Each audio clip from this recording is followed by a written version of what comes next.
Alhamdulillah, wassalatu wassalam ala Rasulillah.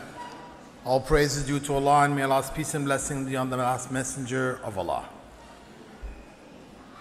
The message that changed the world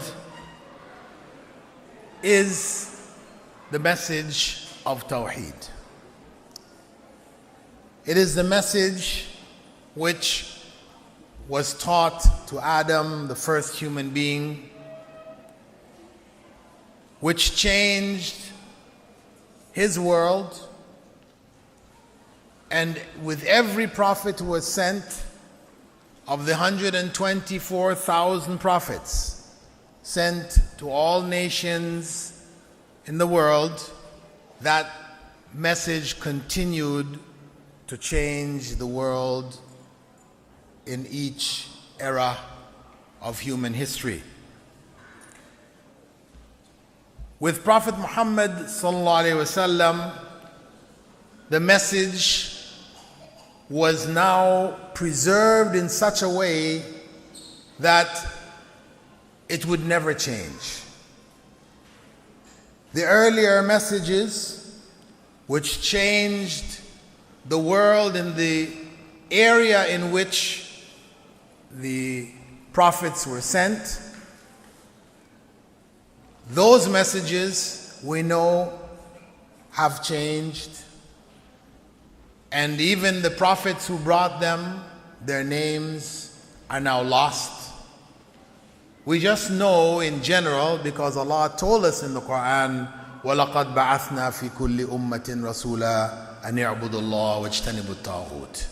I've sent to every nation a messenger, calling people to worship Allah alone and to avoid the worship of false gods.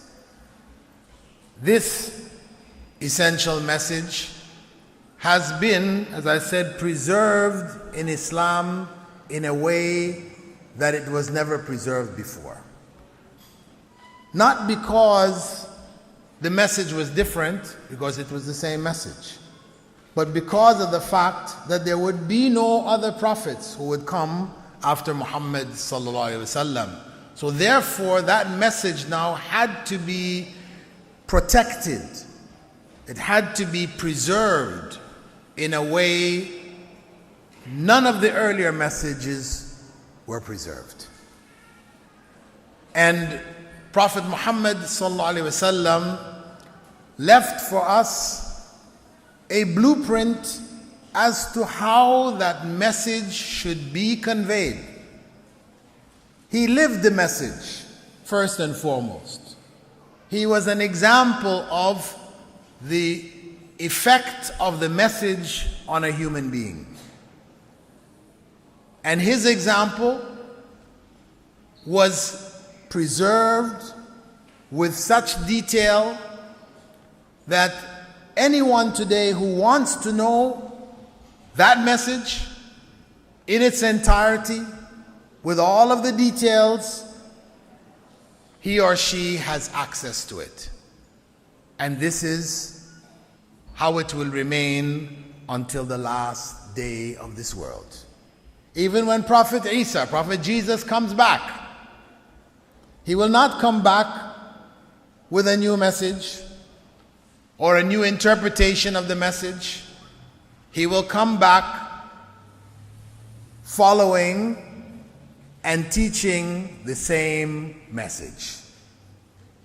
And that was what Prophet Muhammad ﷺ told us at that time when he joins the prayers in Jerusalem, in Baytul Maqdis, and Imam Mahdi is going to lead the prayer.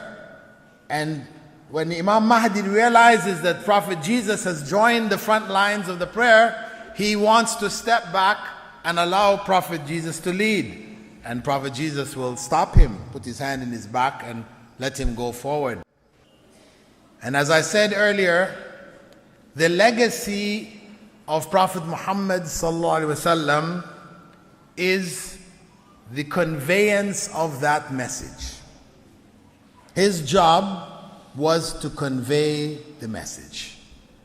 And that job he has handed on to us today. He was a messenger to the whole world, للعالمين. But how could that be? How is it that we have the message today when he didn't come to us? Because others conveyed that message to us. So him being a messenger to all the worlds, it is realized by our carrying that message to the various nations and peoples that we come from, that we live amongst. And he gave us a very clear command. بَلِّغُوا عَنِّي وَلَوْ آيَةً. Convey whatever you have learned from me, even if it is only a single verse from the Quran. Everyone has a share in this legacy. It is not just for a single group, a particular organization. It is for each and every Muslim a duty to convey this message to those around him or around her. That message is summed up in the short chapter at the end of the Quran, commonly known as Surah Al-Ikhlas, but also referred to by the early generation as Surah At-Tawheed, the chapter of Tawheed. And the very first verse of that surah, قُلْ هُوَ اللَّهُ أَحَدٌ, say, He is Allah, the uniquely one, says everything. That is Tawheed in a nutshell. Say, He is Allah, the uniquely one. Not just Allah, who is one, that is Wahid. But Ahad means uniquely one. One like whom there is no other. The rest of the surah is only explaining the details of the unique oneness of Allah.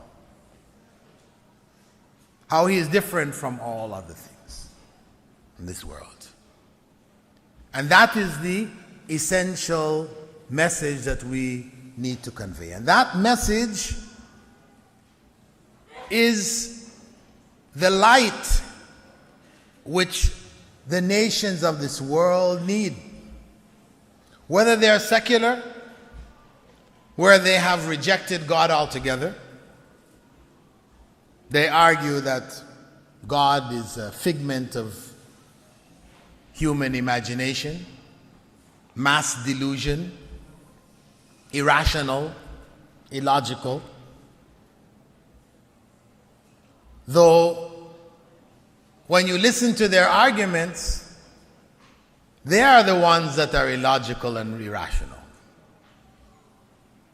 The atheist who says this is all an accident, who provides the foundation for secularism, religion is made up by human beings. Our existence, everything around us is all an accident. If you listen to their arguments, you will hear irrationality.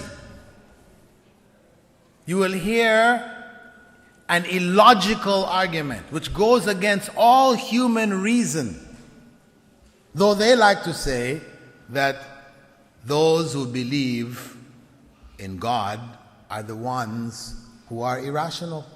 It's blind faith, they say. You are just following blind faith. There's no logical reason why you should believe in God. If that were the case, then why is it everywhere on the face of the earth people believe in God? And they've believed in God as far back in history as we can possibly go. Everywhere. Those who don't believe in God are few. They may be very loud, very vociferous. You can hear them. They're in the newspapers or television or whatever, very loud, but they're few. That in itself is proof that they're coming from an illogical point of view.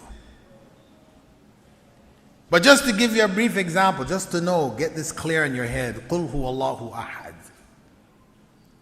This is talking reality here. The atheist who says that belief in God, that God created all of this, God who is unique, He's not a part of this. They say, if you were to take the colors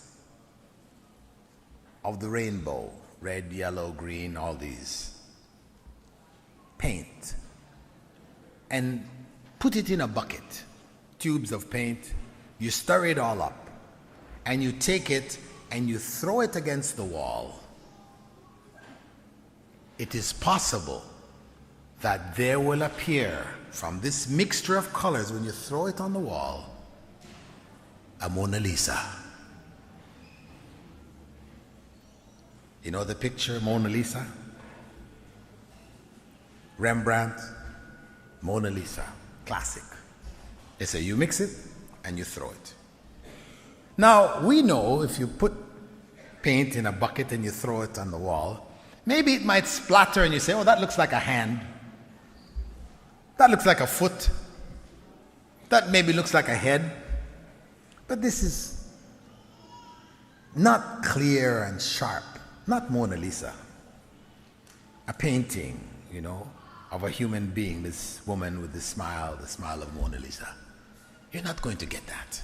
But they say yes, if you keep mixing and you keep throwing, not maybe the first time, maybe the billionth time, it will happen. We say, that is not logical. That is not reasonable. That doesn't make sense. Common sense tells us the first time you throw it is like the billionth time that you throw it. It's still not going to happen. But they have blind faith that one time it will happen. This is blind faith. This is not logic. This is illogical. But that's how they believe. So قُلْ هُوَ اللَّهُ أَحَدٌ addresses the reality that there is a God who created all of this. And this is a part of our message, that God who created all of this is uniquely one. Not as people have deviated into.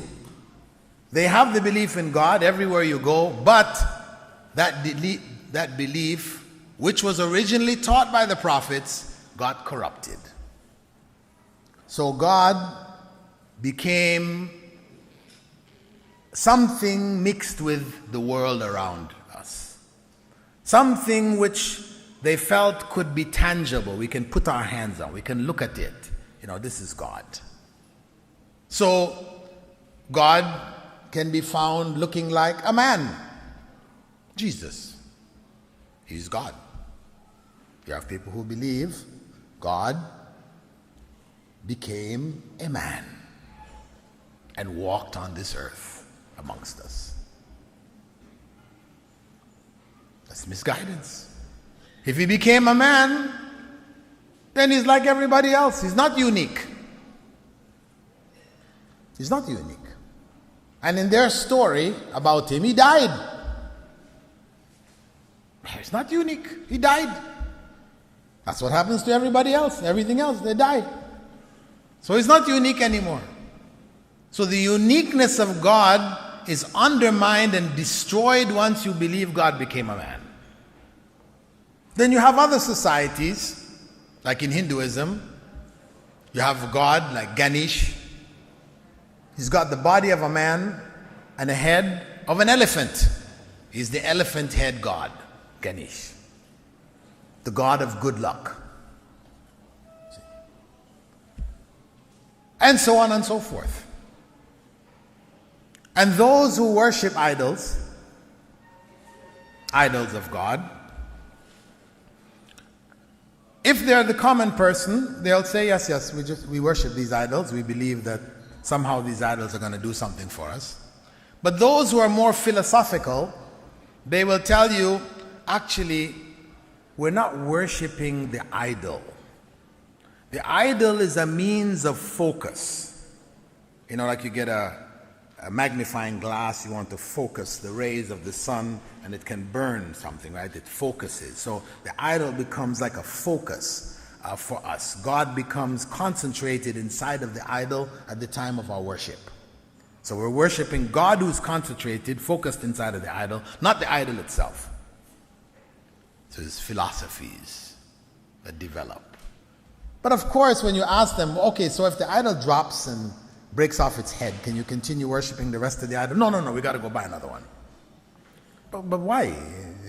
Why does it matter? If he's being focused, does he have to have a head? I mean, could we make the computer instead the focus and worship our computer? No. It has to look like this. And yeah, you're worshiping idols, man. Don't tell us the stories. You're not worshiping God concentrated in the idol. You're worshiping the idol. That's proof of it. So for them, God has lost his uniqueness. The Hindu who worships his idol, he has a set of rituals around the idol called pbuh. He rings a bell in the morning to wake up the idol.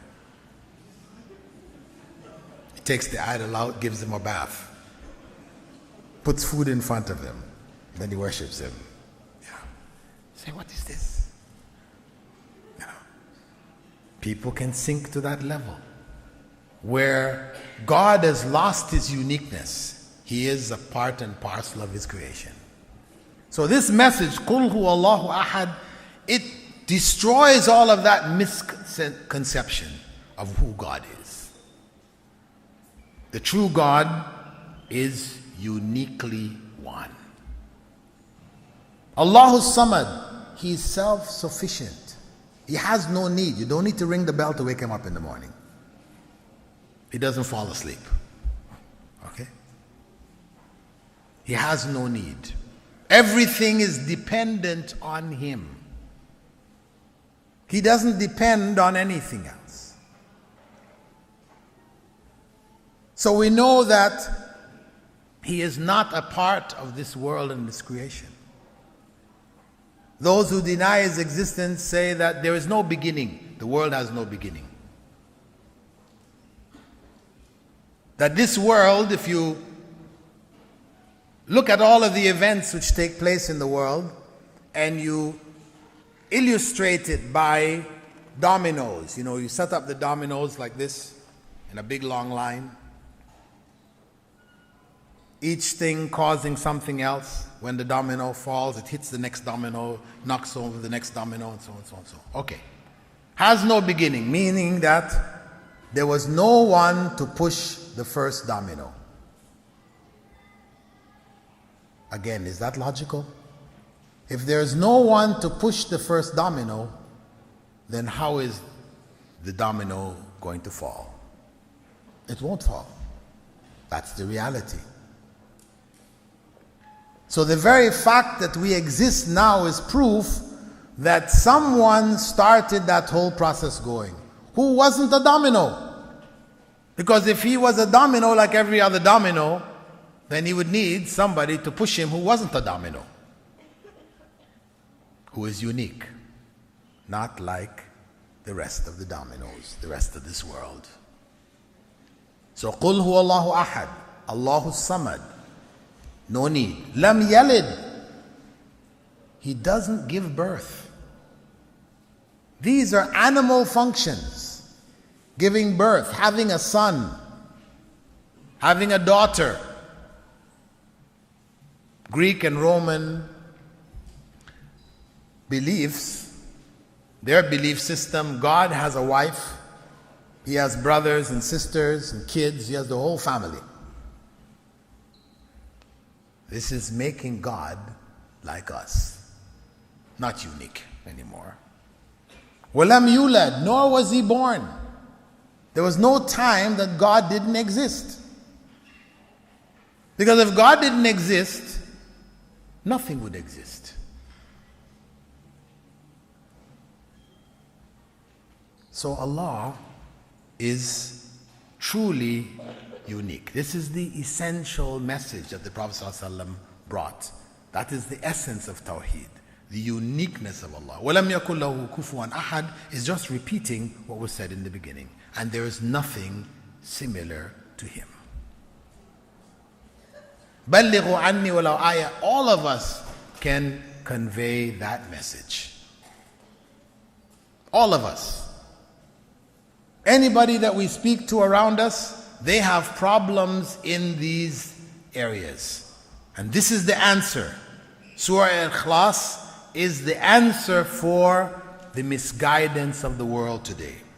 It was the answer 1,400 years ago. It remains the answer today. It was the answer from the very beginning. The essence of that message was taught by Adam to protect people from falling into the states that they have fallen into now.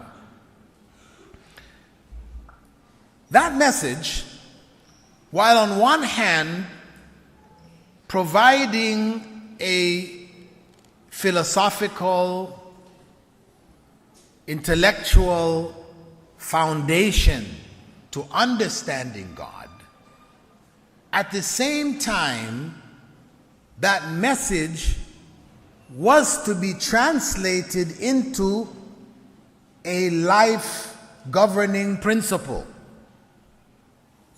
What is that life governing principle? How is Tawheed manifest in our day-to-day lives? This is the question. How did Tawheed manifest itself in the first generation and change them and made them the carriers of this message to the world, the changers of this world? Well, Prophet Muhammad ﷺ had summed up the message of Islam saying, إِنَّمَا بُعِثْتُ لِأُتَمِّمَ مَكَارِمَ الْأَخْلَاقِ. I was only sent to perfect for you the highest of moral character traits. That the essence of the message of Tawheed is a moral message. It's not a technological message. We don't have technology that the world needs to come to us. We don't have. In the past we had. When we were in Spain and Baghdad, we were the leaders of science. While Europe was in the Dark Ages, we were in the Age of Enlightenment. They got the light by coming to our centers and took it back, and the Renaissance began, the rebirth for them. But that was coincidental. What was important was that essential moral message which lies at the base of the Tawheedic message of Islam. That we should have a correct moral relationship with God, with Allah, a correct moral relationship with our fellow human beings, and the correct moral relationship with the world in which we exist, which Allah has created for our benefit. A message, a moral message, which remains unique today. This is what we have. This is what we have to offer the world. As I said, it's not technology. We don't have technology to offer the world today. But what we have to offer to Canada is the moral message of Islam. A message which has not changed in 1,400 years. Because it is based on revelation. It is a solid, rock solid message of morality. The rest of the world, changing morals. The big debate in the US today is gay marriage. You know, Obama has thrown his weight behind those in favor of gay marriages. There is opposition, mainly from the religious element. Islam, there is no room for discussion on this matter. There is no changing of views. The Islamic moral message remains unchanged. For everybody else, it is a question of democratic morality. Democratic morality means what we think is good today can be bad tomorrow. And what we thought was bad today can be good tomorrow. That is democratic morality. Because as long as the majority of the people feel this is okay, then it's okay. And people change. People change. You go back to the 60s, this is 40 years ago, 50 years ago, back in the 60s. If you ask the average American or Canadian, what do you think about homosexuality? What do you think they're going to say then? They're going to say this is bad, it's nasty, it's whatever. Some might even quote the Bible, it's an abomination unto the Lord. You know, that was clear. Those who felt otherwise, who lived that lifestyle, they had to hide in the closets. They didn't bring that out in the open. But by the 70s, if you ask the average American or Canadian, what is your view on this? They say, alternative lifestyles. Different strokes for different folks. Complete change. Back in the 60s, it was listed in the psychiatrist's Bible as a sickness. There was drug treatments, electrical treatments, all kinds of treatments for this. By the 70s, it was removed. And it was replaced with homophobia. Those people who dislike, feel sick about homosexuality, now they are sick. They need to go and be on the couch of the psychiatrist to be reprogrammed so that he or she can function properly in society. Yeah. How did that happen?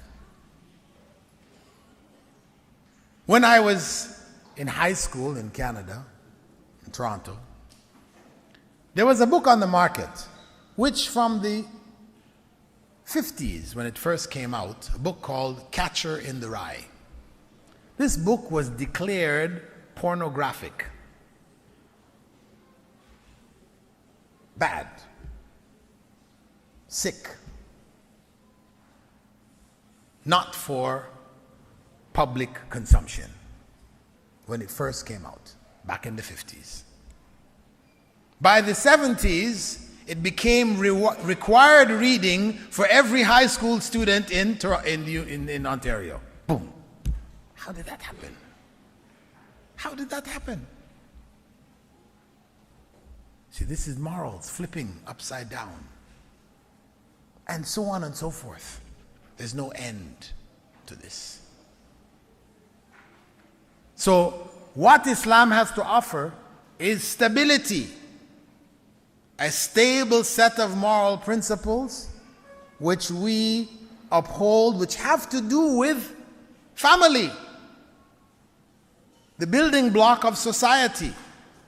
Protect the family. Children respecting parents, parents looking after children, an extended family. Everybody is involved. A solid foundation for society. Today, the society around us, the family has disintegrated. A family can consist of two fathers. There's a book available in the US today, which they're using in grades 2 and 3. It's called My Two Dads. It tells the story about Tom and John. Johnny, he has a dad and a mom, but Tommy has two dads. And Tommy's two dads really takes care of him, takes him to the beach, takes him to the playground, takes him all over the place, has a great time with his two dads. And of course, could be two moms, and so on and so forth. Single parent family is considered a family unit. So the family is breaking down.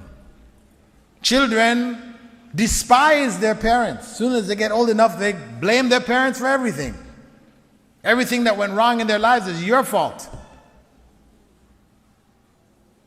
When the parents get too old, they can't take care of themselves, throw them in an old people's home where they'll be abused. What can we expect from that society where the children hate their parents? In Islam, the moral principle, وَلَا تَقُلْ لَهُمَا أُفٍّ وَلَا تَنْهَرْهُمَا. We're not even as Muslims allowed to say, ugh. Our parents say, can you do this? Ugh. We're not even allowed to say that. Not allowed. Forbidden. That's a whole different perspective on life. So Islam, that message which changed the world, was one which, on one hand, gave a clear picture of who God was. So we wouldn't be confused between the true God, who is not like his creation or a part of his creation, and at the same time, it gave us a moral foundation for human existence. How we relate to that God, which is worshiping him. How we relate to other human beings, which is social, controlled relationships based on the laws of the one God. And how we deal with the world around us, morally, looking after it, taking benefit from it, and not abusing it. And this message, in terms of today, we have to be clear on ourselves, and we have to raise our children on this message systematically from the earliest of ages till the time that they leave our homes. That this message should be translated into moral behavior. We relate everything that we teach our children back to God. You do this not because I said you should do it, but because this is what is pleasing to Allah. You don't do this not because I'm going to get upset and maybe I might beat you or do something else to you, but you don't do it because it is displeasing to God. Well, it will upset me also, but it's displeasing to God. We raise the children with that consciousness of right and wrong being based on what is pleasing to God and what is displeasing to God. So if we raise them with that kind of consciousness, then even when we're not around, they will be guided. That is the basis of taqwa. That is the essence. That consciousness, ihsan, where we feel that Allah is watching us and we are obliged to do what is right, regardless of the circumstances. That's what we want from them. And it's very important because it is also very easy for us to raise our children focusing on Islamic rituals instead of that essential message of taqwa. Because from the very beginning, if you think about it, the little child, when we get up to pray, and they reach about the age of 3 or so, then they may get up and stand beside us. And they're praying. We say, mashallah. We like it. It's nice. You know, everybody will clap. Look at so-and-so. And of course, the little kid, boy or girl, they will see that when they do this, it makes people pleased. So, they will get up on their own, even when you're not standing there. They'll get up and you say, mashallah, look at her, look at him, mashallah. Something really, touches the heart. You feel really great about it. So the kid learns this, right?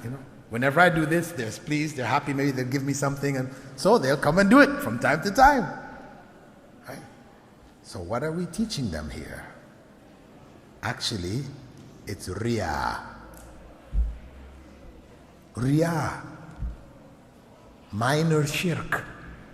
This is what we're teaching them. Okay, there's an age when you can't explain to them Allah and fear and all these other things. But once they get past that age when their mind has not come together enough to understand Allah and that, once they get to that point, then we have to correct it. We have to bring them in line with the real teachings of Islam. Because otherwise they will continue like this. They will do whenever they want to please you, they will do it. They'll put the cap on their head, the little girl will wear the scarf, hijab, etc. But then when they reach that age, they're in the public schools, they're under pressure from their peers, etc. Then they'll take the cap off their head, put it in the pocket, the little girl will take the hijab off. So they'll just be Muslim when they're around you, and once they step out the door, Islam is in their back pockets. That is the big danger. We have to be careful that we raise them with that consciousness, because that is going to protect them through life. Without that consciousness, then they are spiritually challenged. We have not given them the foundation to be able to successfully find their way through life. So they're going to fall. The pressure of the world around them is too great. They will go astray. And that's what's happening today. Children turning away from Islam in large numbers by the influence of the society around them and the lack of that Tawheedic message within the home, established on principles, not merely words or traditions, but on clear principles which are understandable, which they can understand, they can comprehend, they can internalize. Without that, we can only pray that Allah will guide them through these trying times. So, that message needs to be reinterpreted through the pillars of Islam and the pillars of Iman. These are the basic principles of Islam. So each pillar should be interpreted from a moral perspective. How does that pillar translate itself morally in our lives? And you will find in the Quran, you will find in the Sunnah clarification as to what the moral message is. It's there. When you hear Allah speaking about Salah, he says, Inna salah tanha anil fahsha wal munkar. Salah prevents evil speech and evil deeds. These are moral principles. Evil speech. Prophet ﷺ said, whoever believes in Allah on the last day, فَلْيَقُلِ الْخَيْرَ وَلْيَصْمُتْ. Either speak good or be silent. Evil speech. Be careful of what comes out of our mouths. We are morally responsible to speak good or best be silent. So the pillars of Islam have to be translated that way. It can't be just the movements. We teach them what may be called monkey salah. Monkey salah is, you can take a monkey, chimpanzee, and teach him. He'll do these things. But what impact does it have on him? None. Has no meaning. It's just actions he's doing. So we have to go beyond that, because this is what we have been raised with. Most of us, if we ask, well, what did my parents tell me about Salah? Do it. That's what they told us. You're a Muslim, you do it. That's all. Why? Do it. Don't ask me why. Why? Why can't I ask you why? Because I'm not really sure myself. Just do it. We Muslims, we do it. That's where we are. And our parents, they didn't get it from their parents. Their parents didn't get it. We just now inherited a tradition of do it. Just do it. But in the old days, when we were in a society where everybody else was doing it, then you just continue to do it. You conformed. And the dangerous thing about that is that Prophet Muhammad ﷺ had said, some people will do the deeds of the people of paradise as it appears to everyone. They're doing it. But they will be from the people of hell. This is in Sahih Muslim. People will do the deeds of the people of paradise. Praying is among the things. When the man asked, what will carry me to paradise? Prophet ﷺ said, do the 5 pillars of Islam. Pray 5 times a day, so on, so on, so on. It will carry you to paradise. So these are the deeds of the people of paradise. Praying 5 times a day. But if praying 5 times a day meant only going through the movements, the motions, then no, rituals will not take anyone to paradise. That's the reality. Because Prophet ﷺ had said, لا يدخل الجنة إلا مؤمن. No one will enter paradise except a true believer. That's the reality.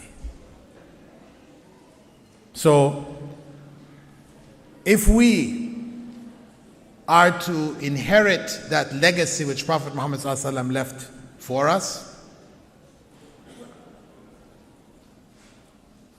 and to make it a means of changing our lives and the world around us, then we must understand that message. We must be clear on all of the levels of the message. Knowledge has to precede all of this.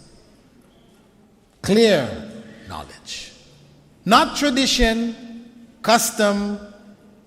Well, that's the way we do it in our country, or in our town, or in our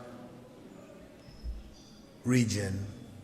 That's not what Islam is. Islam is what Prophet Muhammad ﷺ brought, and what he taught, and what his companions learned and conveyed. That is Islam.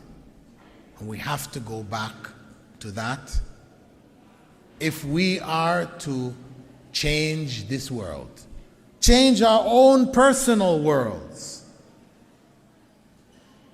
We have to go back to that. That is what changed the first generation. And nothing short of that will change this generation. So I ask Allah subhanahu wa ta'ala to give us His blessing, His grace, His tawfiq, to learn that message as Prophet Muhammad brought it, to internalize it, make it a part of our lives, and to convey it to those around us, beginning with our own families, our children, our wives, our husbands, the immediate family, and to those around us, our neighbors, our friends, classmates, workmates, etc. بَلِّغُوا عَنِّي وَلَوْ آيَةً. Convey whatever you have learned from Prophet Muhammad sallallahu alaihi wasallam, even if it is only a single verse of the Quran. قُلْ هُوَ اللَّهُ أَحَدٌ. بارك الله فيكم. السلام عليكم ورحمة الله وبركاته.